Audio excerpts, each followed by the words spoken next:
New Scotland Yard, London, England, an address that is known worldwide.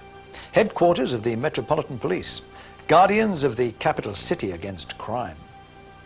In the marbled lobby, an eternal flame burns in memory of those members of the civil staff who have given their lives in both world wars, together with a book of honour in which is recorded the names of police officers who have lost their lives in the course of duty. And in a quiet corner of the building, a place where legend becomes fact that I would like to tell you about. But it is for the Deputy Commissioner to invite you in. Here in the Yard is one of the police museums that many have heard of, but few have visited. It's an unusual museum and started life in 1875, when it was decided to keep certain items of property seized in connection with crime to instruct the young detectives of the then relatively new Detective Department of Scotland Yard. It was not too long before the press gave this collection of somewhat macabre artifacts the unofficial title of the Black Museum. And so it's remained over the years, exhibiting the darker side of human nature, instructing the professional policeman and the lawyer, and intriguing the layman by its very name and remoteness. We've never opened the doors of the Black Museum to the general public, and all visits have been by way of invitation and always highly prized. The exhibits range from the apparently insignificant to the spectacular, and from the hardly known to the infamous, whose names are known throughout the world. They have in common one thing: supreme importance to the history of crime and the criminal, as you will see.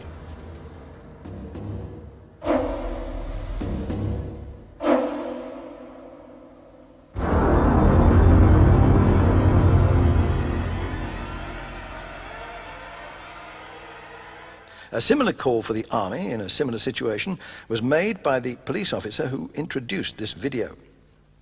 Now retired, now Sir John Dellow. This note of transfer of command was scribbled hastily outside the Iranian embassy in London, and the troops he'd called for was not a detachment of the Scots Guards, but the SAS. On Wednesday, the 30th of April 1980, a group of armed Iranian dissidents had taken possession of their embassy in Prince's Gate on the south side of Hyde Park to gain publicity for their cause, a demand for autonomy for the Kurdistan province on the borders with Iraq.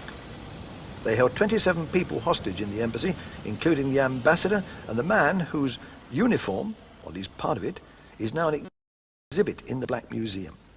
Police Constable Trevor Locke was on diplomatic protection duty, and the reason for his uniform greatcoat to be in the museum is that it remained the cover for his service revolver throughout the whole of the siege. Diplomatic protection officers are among the few of London's policemen to be armed. As with Sydney Street, the media descended en masse, and space was made within Hyde Park itself for the television camera towers, but none could get closer than the police video unit, who recorded every move made to end the siege. The footage released for the first time for public viewing is what you're watching now on this video. First move was to isolate the terrorists from connection with anyone except the negotiating police officers, to which end the embassy switchboard was cut off and a field telephone was passed in. If for any reason they refused to use it, a senior officer and an interpreter gambled on moving closer to the windows, putting themselves within range of the terrorists' guns. Trevor Locke also acted as intermediary, always correctly dressed, and of course wearing his greatcoat and cap. From time to time a supply of food was placed on the doorstep. The time had not come to employ starvation tactics. The negotiations were going well. A mullah agreed to move in close, to try to persuade them face to face not to carry out their threats to shoot the hostages one by one. Demonstrating Iranians further complicated the situation, and then on the 6th day, shots were heard. The door of the embassy opened, and what was quite obviously a body was bundled out. It was that of Abbas Lavasani, a young press officer, who had only served at the embassy for a week. John Dellow made his decision, phoned the Commissioner and the Home Secretary, and then he wrote this note.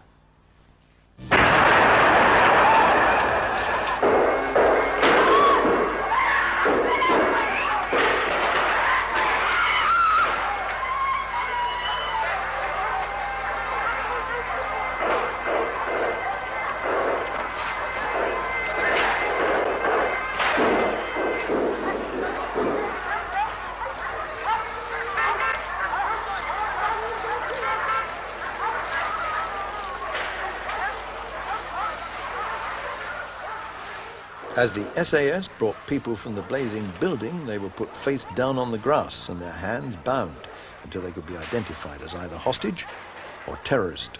Among them was only one terrorist. The rest were still in the embassy, dead.